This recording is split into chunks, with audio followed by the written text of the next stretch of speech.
Pessoal do Futebol Limitado, estamos de volta aqui para mais um vídeo. Fábio Castro na área, aqui no Futebol Limitado, dessa vez para falar de Vasco da Gama e sua SAF de infindáveis problemas, infindáveis condições ruins para tratar no futebol. Recentemente, na semana passada, tivemos desligamento de Ramon Dias e seu filho, que era o segundo comandante, o subtécnico Emiliano Dias. E nessa semana, o Vasco, inclusive, empata com Fortaleza pela Copa do Brasil. Ramon Dias é demitido após uma derrota surreal, de 4-0 para o Criciúma, dentro de São Januário. E após a sua demissão, o Vasco teve até uma missão ingrata, mas um resultado digno, 0-0 contra o Fortaleza, fora de casa pela Copa do Brasil. A terceira fase da Copa do Brasil 2024. Pedro Martins, agora diretor de futebol, um experiente dirigente de futebol no Brasil, experimentado, com um bom trabalho, pelo Cruzeiro na era Ronaldo SAF, Ronaldo que também vendeu a sua SAF do Cruzeiro para o dono do supermercado lá de Belo Horizonte, e veio para o Vasco, inclusive há a possibilidade também de Paulo André ser integrado como um novo profissional no futebol do Vasco. Ele também foi desligado do Cruzeiro recentemente após esse desligamento da SAF do Ronaldo. Então parece que há um período de observação na SAF do Vasco de que o bom projeto no Brasil do Cruzeiro, pelo menos no que tange a recuperação do clube, enfim, naquela questão do retorno da Série B para a Série A e tudo mais, pode ser um case interessante para o Vasco da Gama na sequência do ano de 2024, essa vinda de ex-profissionais do Cruzeiro. Mas por mais que tente ser profissional, até aqui a SAF do Vasco da Gama tem cometido falhas grosseiras, falhas que a gente não tem como não categorizar como amadoras, como fora de qualquer planejamento. É claro que falha nenhuma, ninguém quer cometer falhas durante um projeto profissional. Mas tem falhas e falhas, Tem algumas falhas que você percebe e consegue entender de que as práticas não são as convencionais do profissionalismo. Aí você me pergunta, por que tratar como amadora a SAF do Vasco da Gama 777? Primeiro que até a demissão do Ramon Dias e do Emiliano Dias foi muito confusa. Uma nota oficial sem nada oficializado, não houve qualquer assinatura ou quebra de contrato, falta de cautela, na hora de demitir o profissional que chegou a dirigir o Vasco em cerca de 8 meses, 9 meses quase, e escapou, fez com que o Vasco da Gama escapasse da Série B no ano passado. Algo tido como muito difícil à época que ele assume o cargo. É bom que se lembre que foi um resultado a se ressaltar. Porém, em 2024, o trabalho realmente não andou. Enfim, independente de qualquer coisa, a maneira com a qual o Ramon é tratado, e enfim, o fato de ser demitido e depois ser colocado na nota oficial de que, na verdade, ele pediu demissão, tudo isso podia gerar um grande problema. Aliás, isso tem que ser colocado, Tem uma tarefa agora, 777, que é convencer, caso isso vá ao tribunal, de que foi Ramon Dias e Emiliano Dias que pediram demissão, e não o Vasco da Gama que os demitiu. Porque, enfim, alguém tem que se comprometer com multa, Esse é o tipo de caso que não tem como escapar de uma questão financeira, e vai ser bem delicado, É aquela coisa que os antigos já dizem, o combinado não sai caro, e o Vasco da Gama pode ter pagado caro pela maneira com a qual concebeu esse fim de projeto. Aí o cara fica, significa para o torcedor o quê? O dispensável fica porque não houve acordo? Que planejamento é esse? Pois bem, para não deixar esse tipo de dúvida, o Vasco tratou de confirmar a saída de Ramon Dias, mas tem quem acha ainda que isso pode ser revertido e que Ramon Dias a qualquer momento pode voltar ao Vasco da Gama.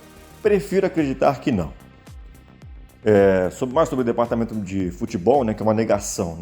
Ano passado o problema era o Brax. Paulo Brax saiu, veio Alexandre Matos, tido como uma solução, foi anunciado pelo clube com alta pompa nas redes sociais, como se fosse um jogador. Resultado, parceria Matos e Vasco da Gama durou apenas 2 meses. Aliás, o Matos foi para o América, pode ser desligado do América para ir para o Cruzeiro, também não é a pessoa mais confiável do mundo. Porém, mesmo com toda a experiência e uma característica de mercado que ele é muito particular, muito peculiar do Alexandre Matos, é aquela condição que ele tem de convencimento.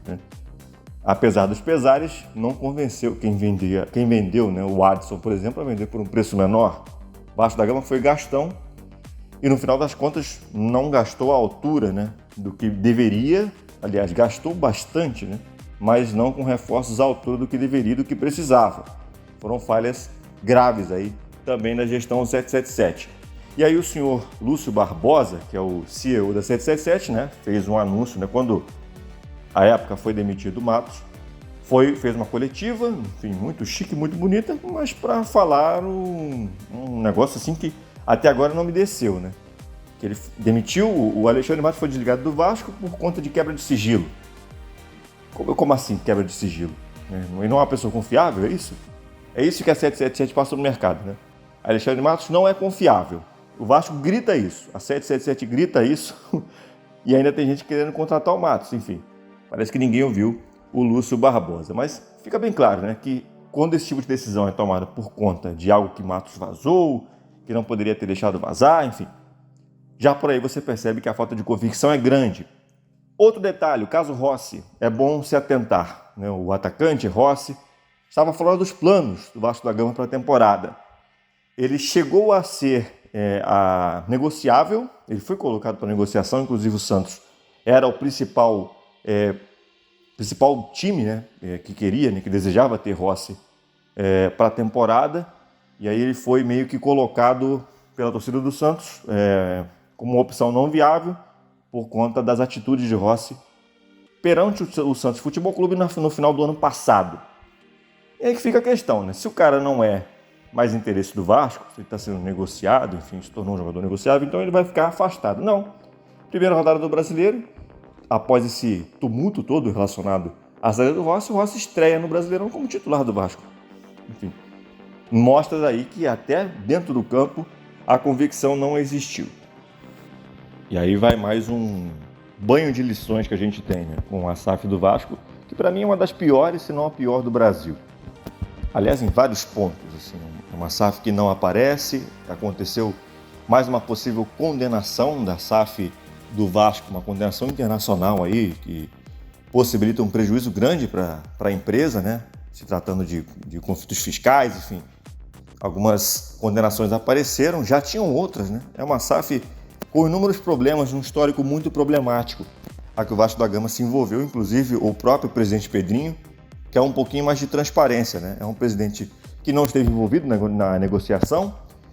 Me parece ser o Pedrinho um dos mais interessados que o Vasco permaneça como SAF, enfim, se fortifique como SAF, porque realmente antes o Vasco já era uma bagunça, ou seja, de lá para cá nada mudou, apesar de que se havia uma esperança, né, um otimismo muito forte de que as coisas mudassem, que o Vasco deixasse de ser isso, não deixou, mas tinha que ser uma SAF melhor, né? Uma SAF mais adequada ao que se pensa, né? A grandeza do Vasco da Gama. Até aqui, a 777 tem tratado o Vasco apenas como mais um clube e com seus subsídios, né? Com a possibilidade de compra e venda muito clara, mas que não pensa em resolver os problemas do Vasco, né? Que é, enfim, ter um ano mais tranquilo, que não seja de luta para o rebaixamento, contra o rebaixamento, que me parece que será, a menos que as coisas se mudem drasticamente em vários âmbitos, me parece que a briga do Vasco vai ser realmente contra o rebaixamento. Enfim, a 777 hoje é tudo que não se espera de uma SAF. SAF se espera planejamento e comprometimento. Até o erro tem margem para ajuste, pessoal. O erro tem que ser planejado. Dentro de uma série de condições, você tem que ter as soluções para o que pode acontecer. E mais uma vez, não houve nenhum tipo de pacote anticrise. O Vasco passa por mais um momento turbulento. Tem aí uma sequência na Série A complicada e tudo vai se deteriorando, né? A preocupação do vascaíno é muito clara, mas enfim.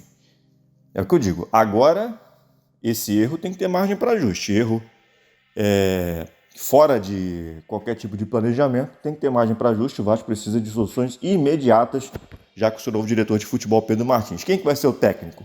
Mano Menezes, Paulo Pesolano, são vários nomes aí.